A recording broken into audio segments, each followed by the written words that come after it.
right, welcome everybody. My name is Kate LaFollette, and I'm with Telegen, the Queen QIO for the state of Iowa. Just a few housekeeping items before I turn it over to Pam and Tanya. I will be muting everyone's lines. If you want to ask a question, we'll do that at the end, and I'll tell you how to unmute your lines. Or you can type things in chat. I'm not going to be able to see them right now, but we'll look at the chat box once Pam and Tanya are done with their presentation. So I'm going to go ahead and mute everybody. And the leader has muted your line. To unmute your line, press #6. Really important topic. It's something that we don't talk about nearly enough. But I'll go ahead and turn it over to you guys. Pam and Tanya, take it away.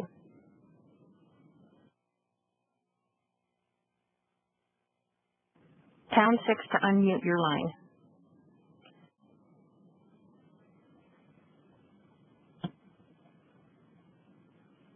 Pam, we can't hear you.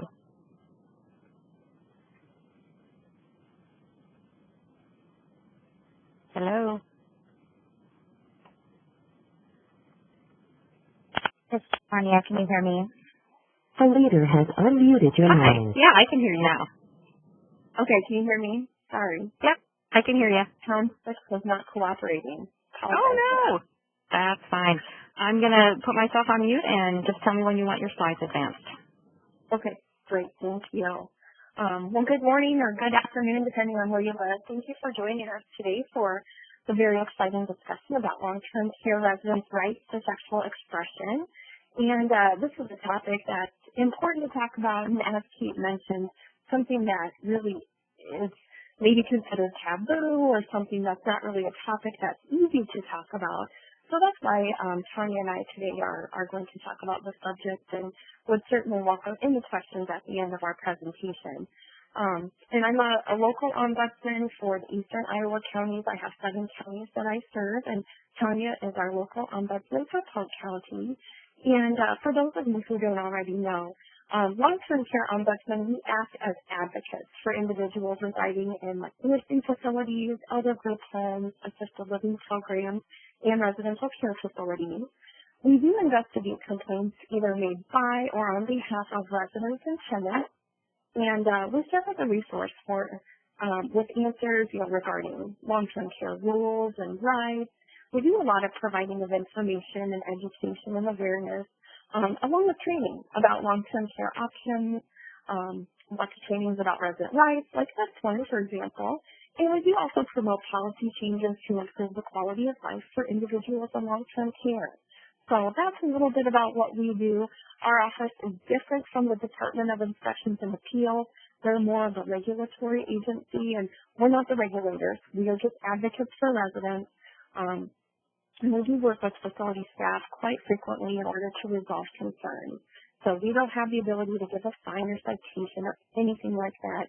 We're just here to make sure that issues maybe in the gray areas that don't rise to the level of a regulatory infraction, that those types of issues are resolved, and that quality of care and quality of life is always promoted. That's always our goal.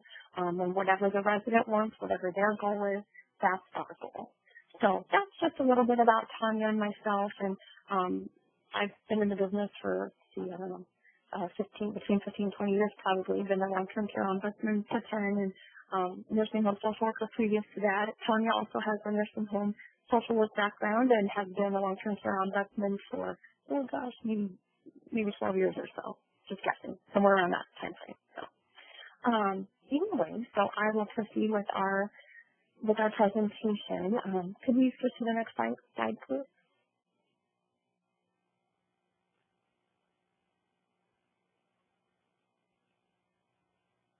Thank you. So our discussion points will include, first off, the meaning of sexuality in older adulthood and the sexual rights of residents in long-term care facilities. We'll talk about the influence of physical and cultural environments on resident sexual expression, and also talk about education and policies related to resident sexuality and the role of the long-term care facilities. So we hope you'll have a lot of goodies to take back with you, kind of a toolkit, so to speak, of items that you can use and for ideas you can do as far as training staff and promoting rights when it comes to sexuality.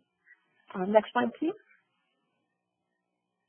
So first off, the biggest question is, what is sex? So take a second to just think about what sex means to you. And it can be a variety of different things. Next slide, please. So sex is whatever you think it is. There's no universally accepted definition, and it means something different to everyone. So my definition of sex is probably different from Tanya's, and it's different from anybody else's in the audience. Among different definitions, you may have thought about intercourse, penetration, oral sex, anal sex, masturbation, or genital stimulation. Any of those could qualify as sex. And next slide, please. So if we would have been asking that what is sex question to an older adult, would their definition have been different? We may have gotten some of the same definitions as were stated in the previous slide. But we may also have received suggestions like hugging or kissing could be a definition of sexual expression, hand holding, masturbation, touch or stimulation, flirting and teasing, perhaps romantic affection, other signs of companionship, among other definitions too, other ideas. And oftentimes it's more about affection and affirmation than it's actually the act of sexual gratification. And to give you a quick example, during one of the times that we've given this presentation, we gave it to a group of older adults who are living in a continuing care residential area.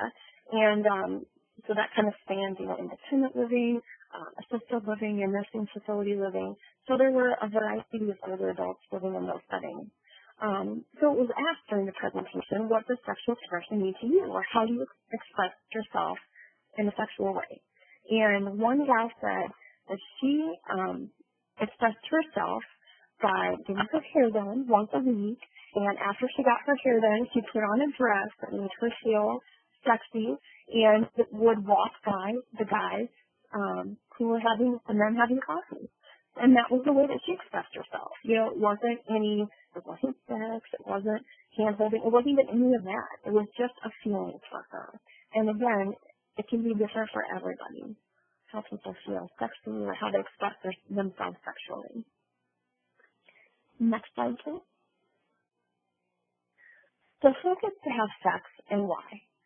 Let's talk about some myths and preconceptions. Next slide, please. So, all of these pictures probably bring up different thoughts and different feelings. I'm sure the first picture that you're picking on are the Kardashians.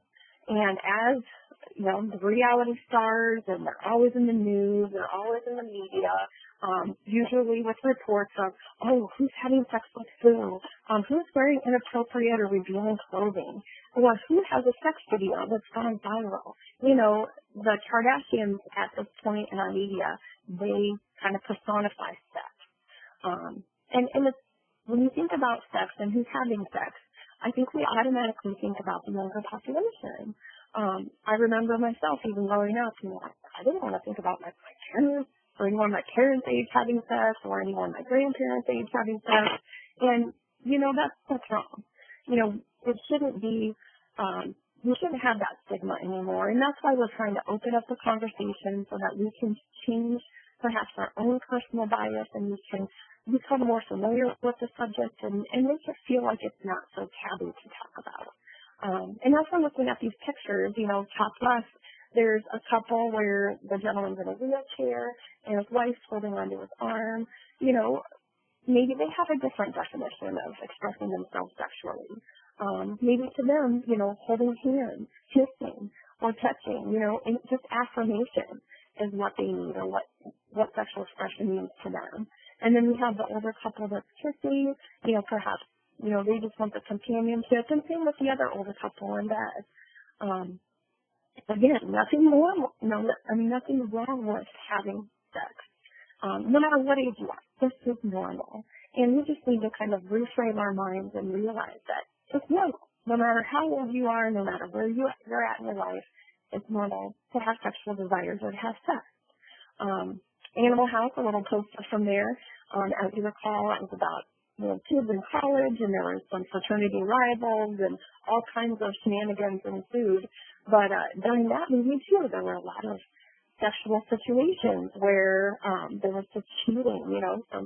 Some couples were cheating on each other, or other women or men having sex with each other. It was all about a free-for-all. And that's kind of what some people expect to happen at college.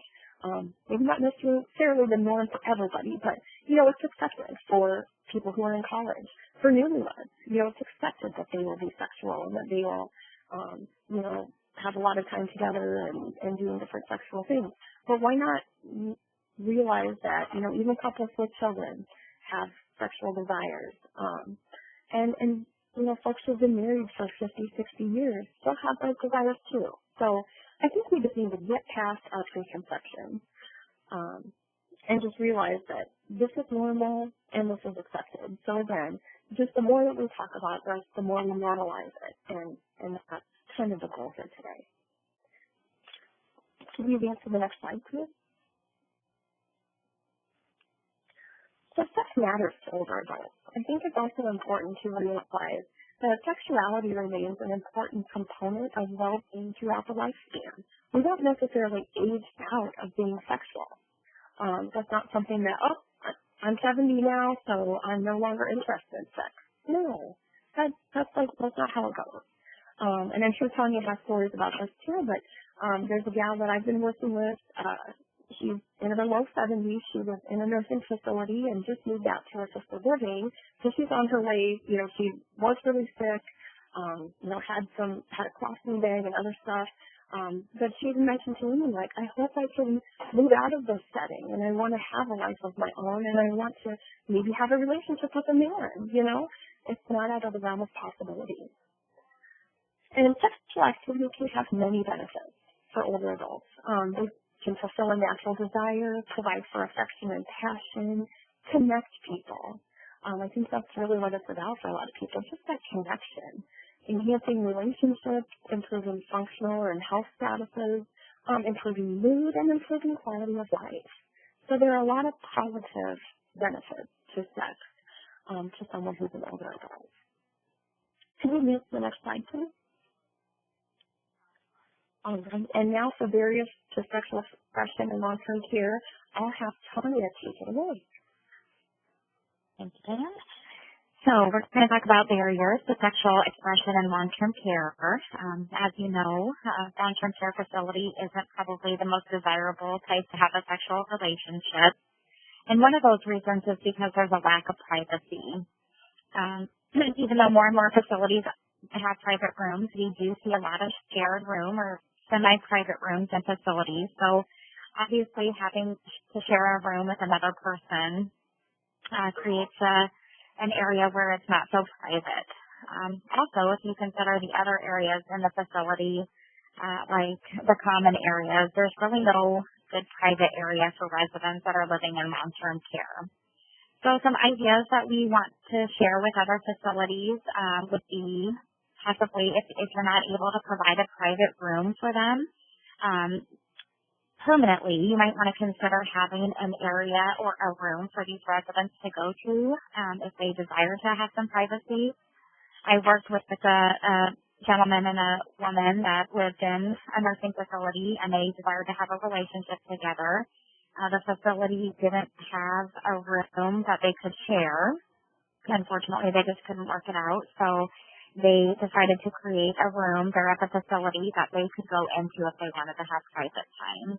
So the only really stipulation to that was the facility wanted to know if they were going into the room to make sure they could check on the residents and make sure that they were doing okay and safe. So you might want to consider a room for your facility for residents to have private time together. If that wouldn't work out for whatever reason, some facilities have decided to schedule opportunities for privacy. So if a resident does have a shared room, you might want to consider asking the other roommate to leave the area for a while. And since it's their room too, I know that they have rights and they have a right to be in their room when they want. So considering that, you might want to think about, does this resident always come out for bingo? And if so, that might be a good time for the other two residents to share some private time together. Or if the other resident doesn't really go to activities, most residents go to meals. So would the two other residents be willing to have some private time during the meal time, and then they can have their meal or share their meal later? So those are some things to consider. And other things that no facilities have done is if the other resident does leave the room on a regular basis, would be maybe to put a privacy sign on the door so that staff and family members and residents know not to enter during that time. And if you don't, some people have even gone as far as hanging just like a handkerchief or a scarf on the door, just letting people know that that's their private time and not to enter during that particular time. So if you're not really sure what to do, you can always contact our office and we can try to provide you some ideas on what to do to provide privacy. And then also, what better way to find out than ask the residents what they need. So asking them what time they prefer to have private time, how private do they need to be, and what were they thinking as far as what the facility might be able to accommodate. Next slide, please. So another barrier for people who live in long-term care is something we don't really like to talk about too much, but the residents themselves may not have a partner, and there could be a lack of opportunity to have a partner. As most of you that work in care facilities, you know that there's a lot more women than there are men in care facilities. So we're outlasting the men a lot longer.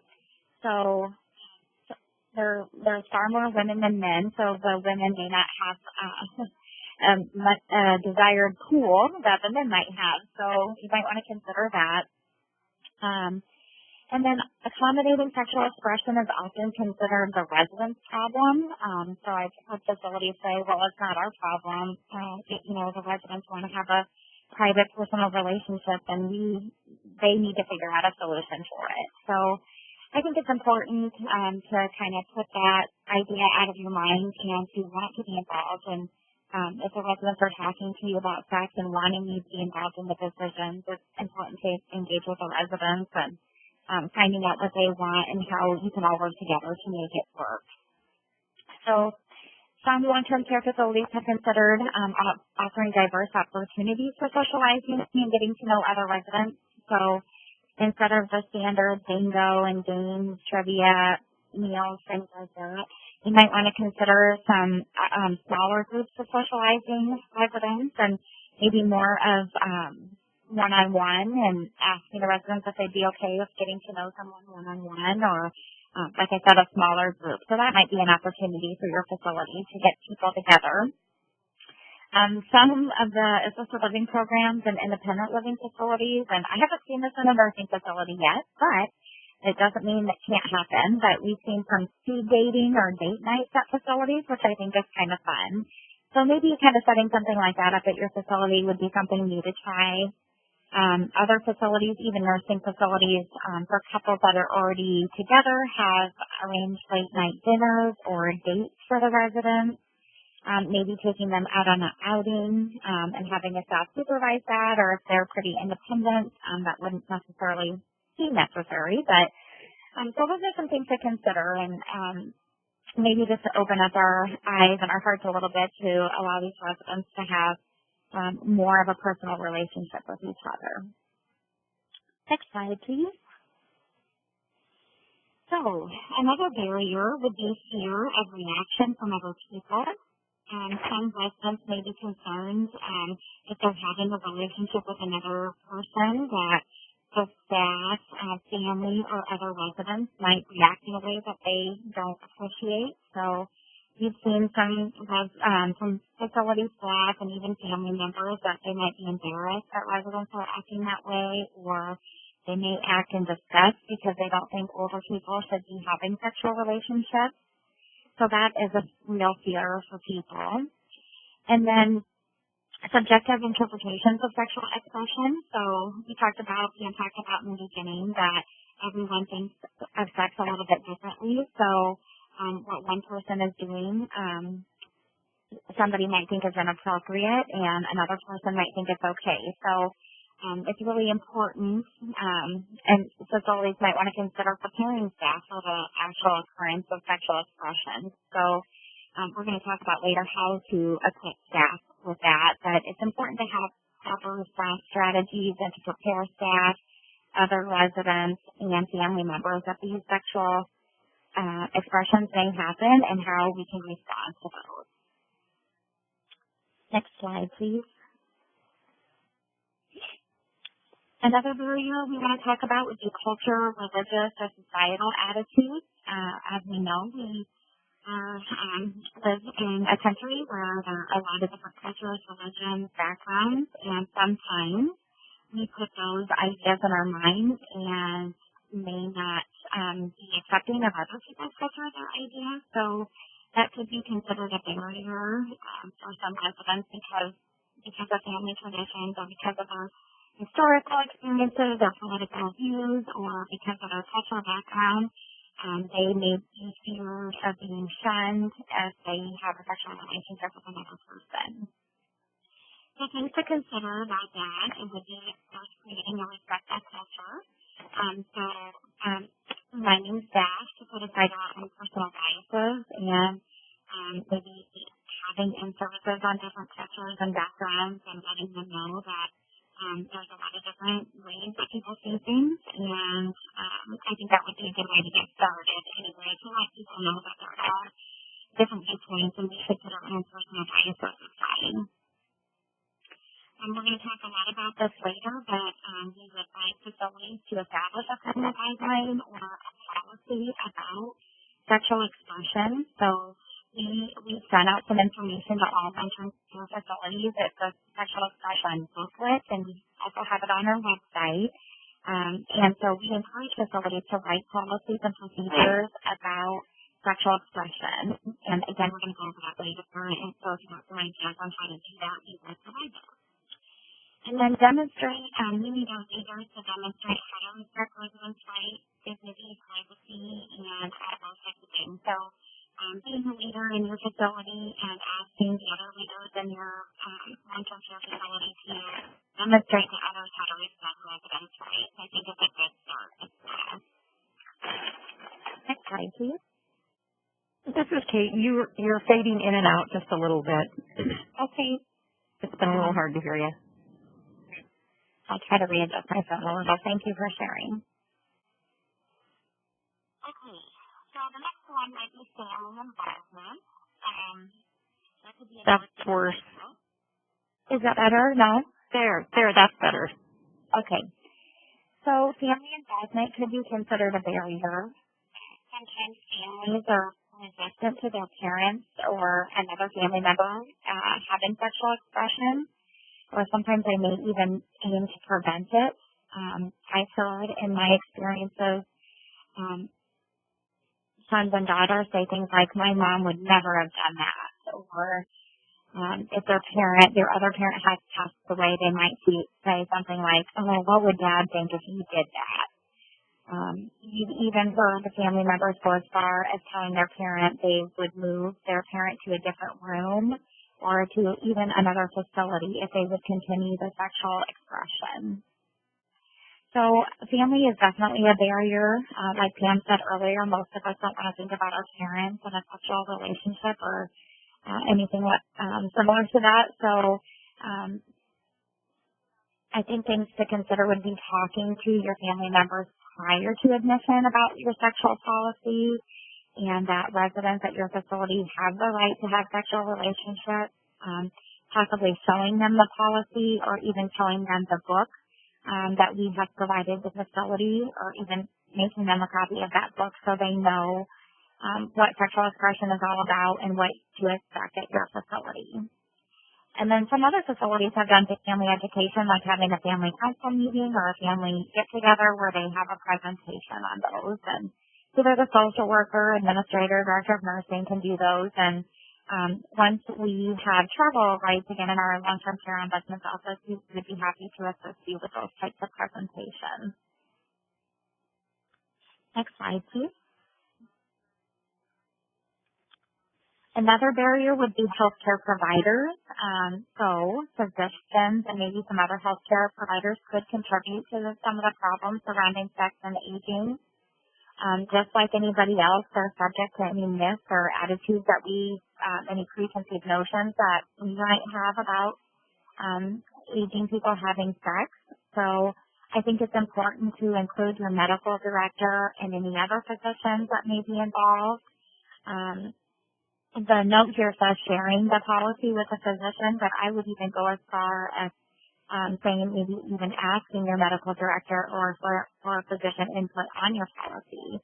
So I think it'd be real helpful to get them involved right from the beginning and to have their input and any information that they might be willing to share with you on what their experience has been on that.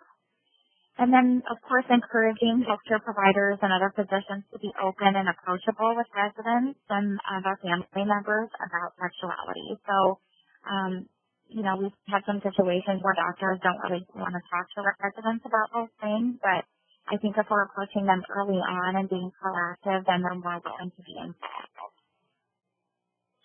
Next slide, please.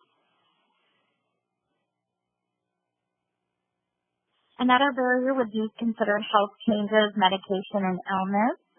As you know, as people get older and as they're aging, they may be having more illnesses, more physical complications, more cognitive complications, and then even possibly mental illness and things like that. So there's a list of these things here that may have an impact on sexual expression, and that would include, any type of medication really, but specifically antidepressants and antihypertensive medications, cancer and diabetes medications all have an impact on sexual expression. AIDS, HIV, we need to make sure we're educating our older adults about the spread of STDs, and so of course, HIV and AIDS is one of them, but that could definitely be a barrier for residents having sex if they have already contracted that disease. Depression, as you know, depression also could cause a decline in desire, and then even the ability to perform sexual acts.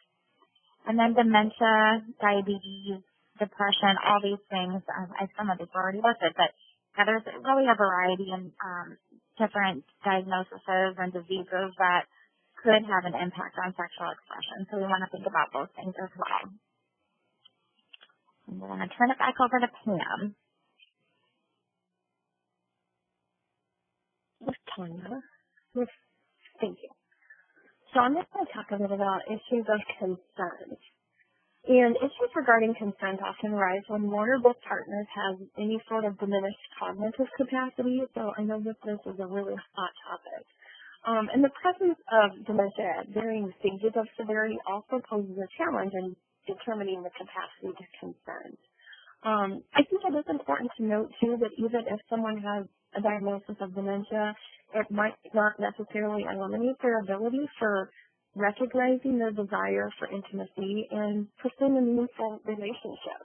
As we all know, there are various stages of dementia, and in the early stages, someone may still score well on the VIMS or whatever, mental status testing you use, and may be able to make these kinds of decisions. So I think there's no, black and white issue of consent, like if this, then that kind of a rule. Consent is so different, and each person's ability to consent is also different depending on their capacity, which also fluctuates. Some days people have good days and some days not. So I know this is a really hot topic and difficult, but certainly one to discuss, which I'll mention here in a couple minutes. Let's go forward to the next slide, please. So determination of capacity. So who determines a resident's ability to consent? Isn't that the million-dollar question? So hopefully no single individual should make that decision for another person to have an intimate relationship. And residents' interdisciplinary team must collectively assess the resident's level of capacity in order to determine any benefits or any harm as a result. And the interdisciplinary team might include director of nursing, NDS coordinator, social worker, could include the physician, can include the resident as well if the resident is able to participate in this decision. Family, as far as including family on these decisions, that's should be up to the resident, and should also depend whether there's an active power of attorney document. If the document is active appointing a family member as their decision maker, perhaps they should be involved. Just because someone has that document doesn't mean that that person immediately, once it's signed, is able to make decisions on that person's behalf. And we always suggest that facility staff review that document to determine whether or not truly that individual should be making decisions for their family member or resident in the facility. So the interdisciplinary team, I think having these discussions, talking about pros and cons is a big plus when determining capacity. Should we go to the next slide, please? So I'm going to talk a bit about policy guidance and advocacy strategies for addressing residents' sexual expression. And then can we go to the next slide, please? So the long-term care facility's role in a resident's sexual expression would include assisting the residents in developing a maximum self-reliance and independence, and then just enabling them to function at the highest possible level of social and emotional wellness. Long-term care facilities should also respect residents' right to privacy, to serve their dignity, promote autonomy. And Tanya earlier mentioned during her slides that previous slides some great suggestions for promoting privacy and dignity. And also, facilities should respect the residents' right to advocate on what to do with their own body, because it's really not my decision, it's not the facility's decision, it's the resident's decision and it's their body. Can we have the next slide, please?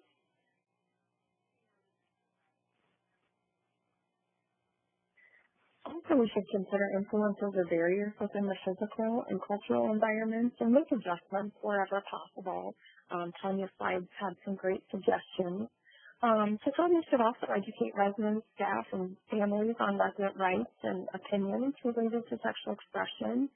And I think it's most important to be proactive versus reactive. For example, I had a facility that talked with me proactively before a relationship ensued between two residents who were starting, to show a liking towards each other, and both were very cognitive and able to make their own decisions. And the facility reached out and said, hey, we've never, really talked about how we would allow residents to have a sexual relationship in our building. We are not opposed to it. We just don't really know what to do. So I shared with them our sexual expression policy, which is just kind of an example of a policy that a facility could take and then mold into whatever would work in their facility. So I provided them with the sexual expression policy, and we had a discussion about it. And so the administrator was going to take their staff and work on it with their staff and corporate and develop it and tailor it to their facility. And a few months after that, she called me and said, hey, I just wanted you to know that we took that sexual expression policy and we've revamped it. We've turned it into our own policy, and we've done a lot of staff education about sexual expression and the staff's responsibilities in order to promote dignity and provide privacy and all that good stuff. And she said, because we were proactive, because we had a policy in place, and because we'd already done the education to the staff, it was a cinch transitioning into this, allowing residents to have sex or sexual relationships at their facility, because the staff knew exactly what to do. They knew exactly how to react.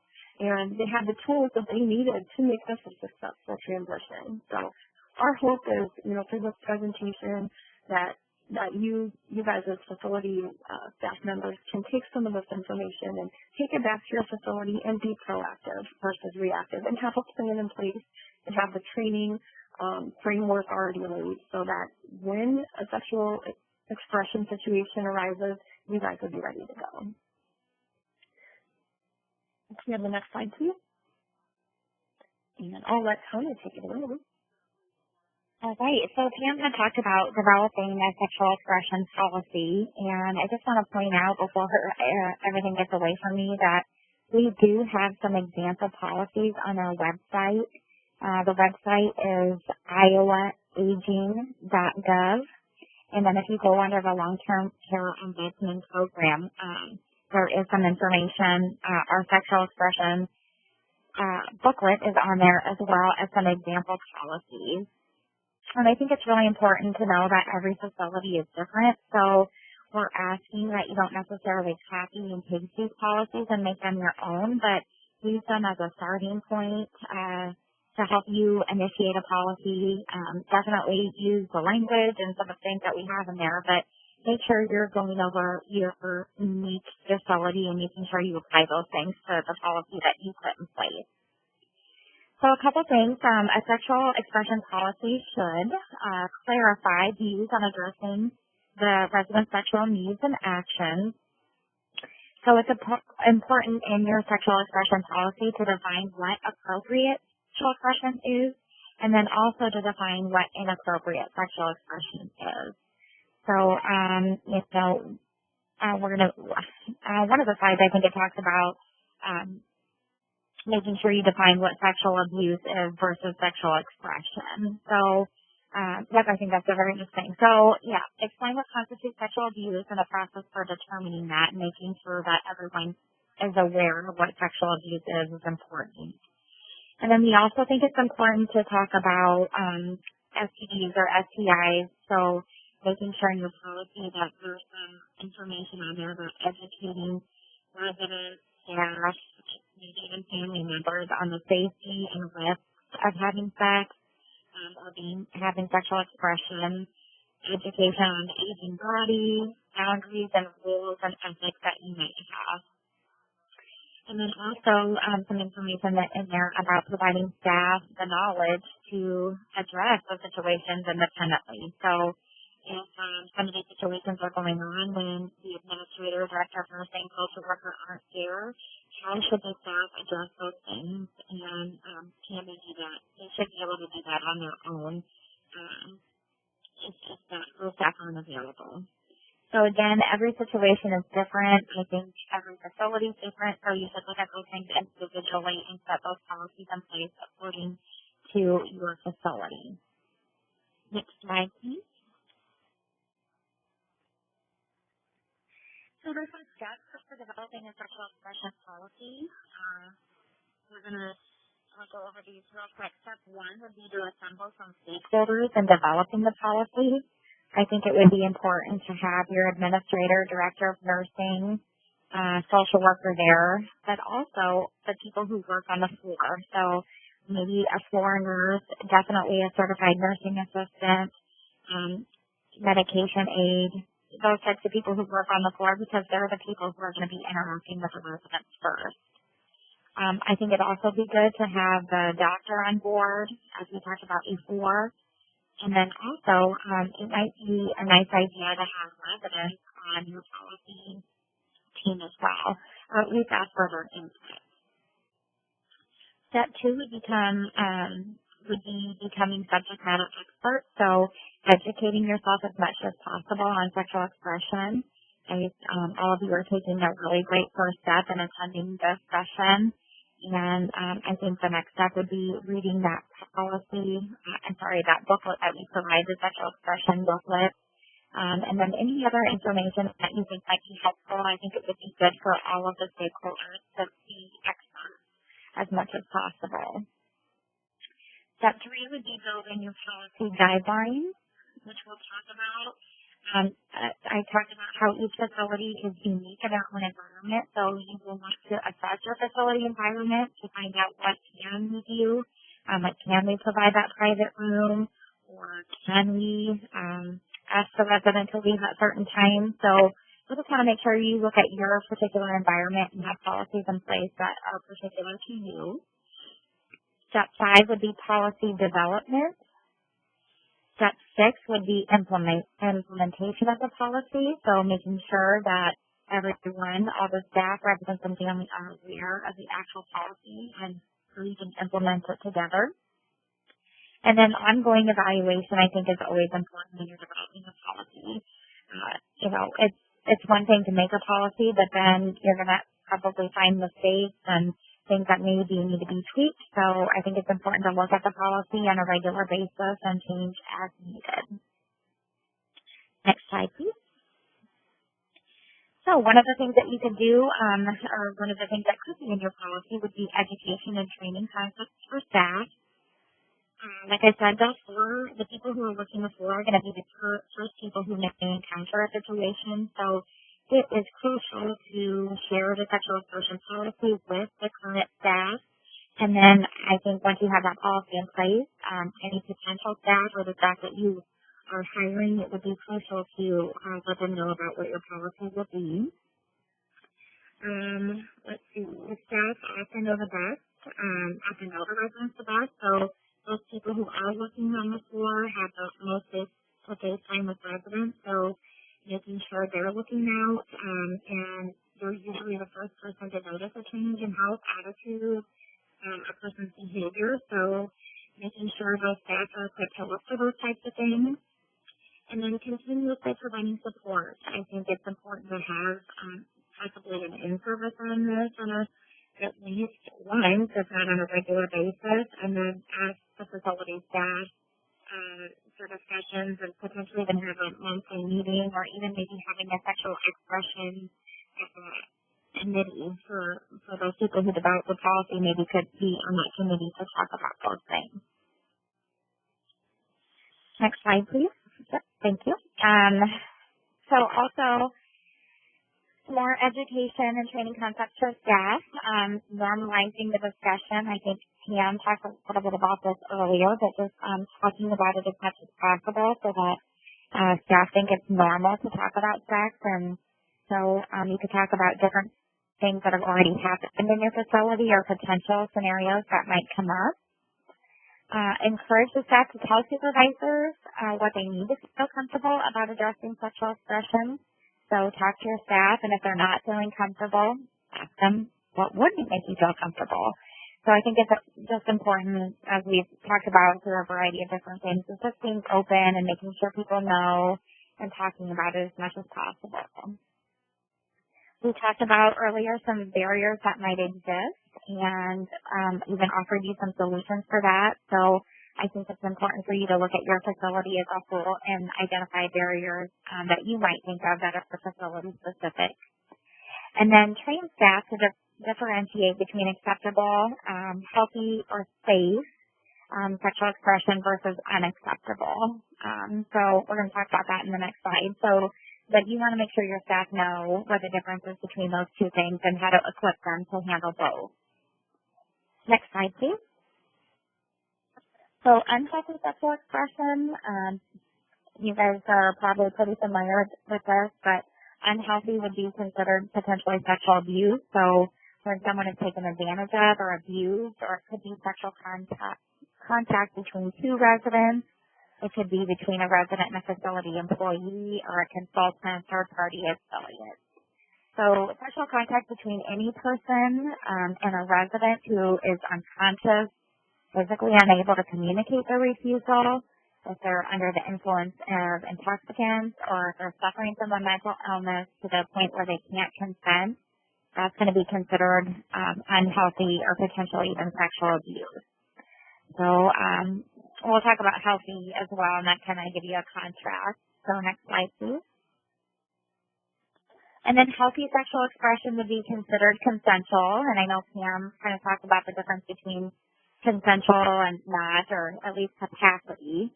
So consensual sexual expression between residents who are cognitively intact where neither resident's safety is at risk. Couple things to keep in mind there. You're going to want to evaluate the cognition on a regular basis, interview the residents on a regular basis to make sure that this is still something that they want to continue, make sure that they're still comfortable with the relationship. I think it's important to just have many, many conversations, as many as the residents will allow and as many as the staff feel necessary. Consensual sexual expression between residents with a diminished capacity is still considered healthy, as long as neither resident is at risk and are still consenting. So even though a person might be diagnosed with dementia, if they're potentially confused at times, you just want to make sure that they're both residents are consenting at the time of when they're having their relationship. And I know people want a black and white answer on that, but it's a very gray area, and I think it's fluid. So at one moment, both residents could be considered wanting to have a consensual relationship, and then the next day they may not. So I think it's important to interview the residents on a regular basis. And then another form of healthy expression would be masturbation in a private and safe location. And that's pretty self-explanatory. I think you just want to make sure the residents have privacy and not interrupting them if they would like to be alone in that type of situation. Next slide, please.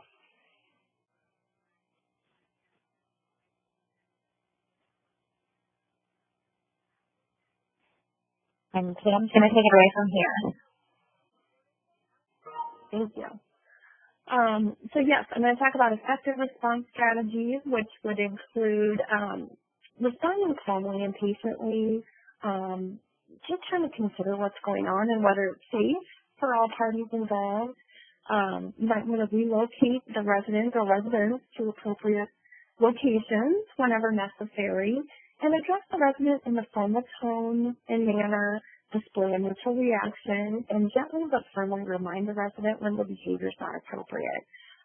When I worked in a facility, we had a couple who had lived together for years, and they moved into the facility and shared a room in the facility.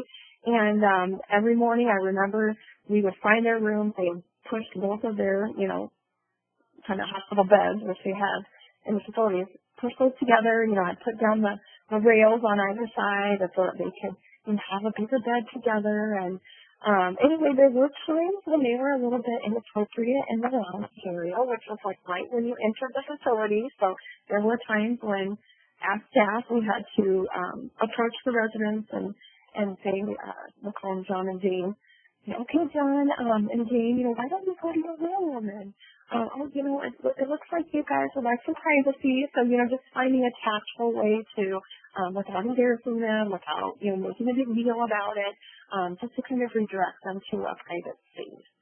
So yeah, it's good to talk about it. And back then, probably 15 years or so, we didn't really talk about how to handle these. And I remember as staff, some of the staff would be laughing about it, like, John and Jane are, getting busy in the hall, very inappropriate comments. And I feel bad now, I was kind of ignorant at the time. I feel bad now that I didn't shut that down. But, again, that's why we're talking about this. We need to talk about this so we know the appropriate way to handle these kinds of situations and so we can respond appropriately and hold our co-workers accountable when they're not responding appropriate. And could you advance to the next slide, please? All right, and more response strategies could be distracting and redirecting, offer other forms of affection, pats on the back or a handshake. I know some male residents like to take the female's hands and kiss them. Staff can demonstrate acceptance and comfort, promote open discussion, replace negative past experiences or alleviate fears of the family or staff, and they do so through listening, conveying respect to the resident, respecting their beliefs and values, not belittling the resident, and just supportive. Supportive not only of the residents, but as facility staff, us who have the education about how to respond. Social workers and other long-term care staff can be supportive of staff when they're having a struggle figuring out how to handle, maybe sexual decisions that would not be their own personal decisions, and respecting folks in long-term care who choose to make those decisions. All right, next slide, please. So we'll talk a bit about ineffective response strategies. So please don't scream and run. There were a couple times in the facility, and again, that was 15 years ago or so, where I think responses by staff could have been better. For example, we'd have a gentleman who would frequently just show up in the hall naked, walking around. And instead of like running up to them and saying, oh my gosh, John, you need to put the clothes on. There's a way that they could have handled that, walking up calmly with a blanket, nonchalantly putting that around his shoulders, and redirecting him back to his room. Might have been a better intervention instead of, oh John, what are you doing? You need to put on the clothes. So, just think before we talk. I'm sure that would be our initial reaction inside, but as long as we don't verbalize that, we should be good. Don't punish or reprimand the resident. Again, don't impose our own personal beliefs or values. Don't shame or ridicule or even argue or embarrass. That's not going to be helpful at all. And don't become angry. Or don't jump to a conclusion. Maybe the reason John was walking naked in the hall was because he spilled coffee down his shirt and got on his pants, and he wanted to change his clothes, and once he took off his clothes, he didn't know where his dry clothes were. Maybe there is a simple solution or simple reason as to why he was walking around naked in the hall. Maybe he was just looking for some new clothes. Please advance to the next slide, please. So it's good also to remind staff that it's not their role to determine a resident's capacity to consent or to validate whether abuse has occurred. However, they do have a responsibility to react appropriately. So please reiterate with staff, what your policies are when a situation of, a sexual situation occurs, so that staff know the right things to say, the right people to talk to, when to report to the supervisor if it's an inappropriate or unhealthy sexual activity, sexual expression like Tanya had mentioned before. Remind staff, too, that all residents have the same rights. They have the right to privacy and confidentiality, dignity and respect, and to make independent choices. And every person and situation is unique, and every situation should be looked at individually. As we've mentioned throughout the presentation, there's no single perfect answer. It wouldn't be nice if there were, but we live in the real world where that's not always the case. Next slide, please. Lastly, documenting. Documentation is sends the message that sexuality is a need of the residents and should be recognized accordingly. You can add that into your care plan. Create an action plan with the aides as far as addressing sexual needs. And if self-reporting ever becomes necessary, facilities can show that they've developed a thoughtful process from which to draw and support the conclusions. And it's also great for a paper trail to be present. So that would show a history of understanding if a pattern of sexual behavior is established, what's their normal, what's not normal. Documentation, it just helps everybody. Next slide, please. Lastly, family and education.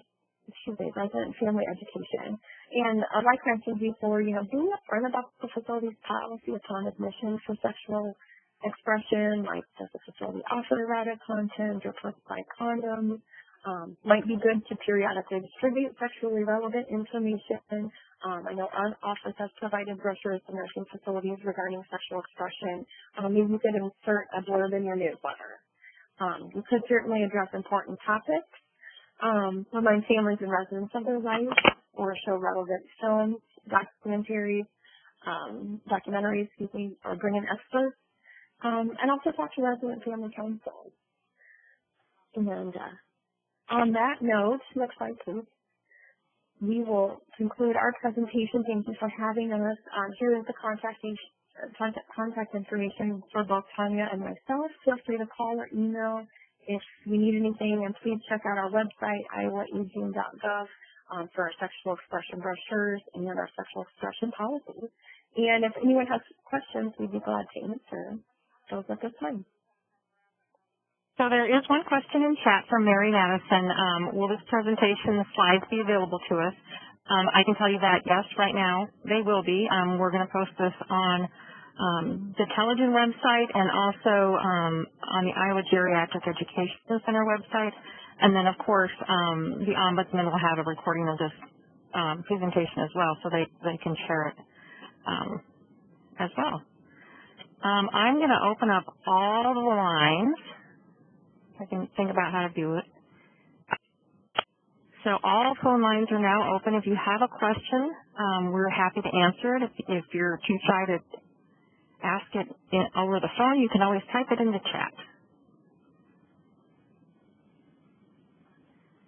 So while we're waiting for people, this is Kate. I do have a question, and I think you covered most of my questions about, how do you protect people, how do you document, and how do you determine consensuality?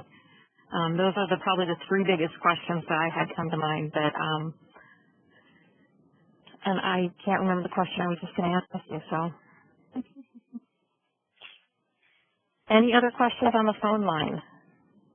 And maybe to answer or partially answer your question, Kate, one thing that I'm not sure if we mentioned or not is to make sure if you are having residents that are having sexual expression relationships or just like sexual expression with themselves, make sure you're putting that in the residence care plan and addressing it on a regular basis. I know Department of Inspections and Appeals is always asking if things are in residence care plans. So I think that's really important that you're addressing it. Maybe you have some interventions and goals in place for that resident and making sure that you're actually doing the interventions that you have in place. Excellent point.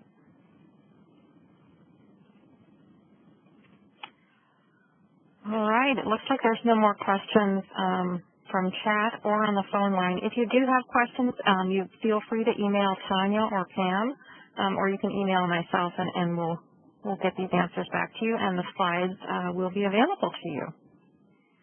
Pam and Tanya, I want to thank you both very much for talking about this. This is a really important topic, and you did an excellent job not shying away from it, but meeting it down, and I really appreciate that. So, anything else you'd like to add before we part?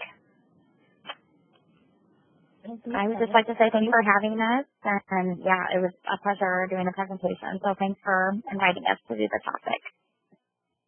Thank you. Likewise. All right. We'll sign off for now, and please join us again in the future for more education series.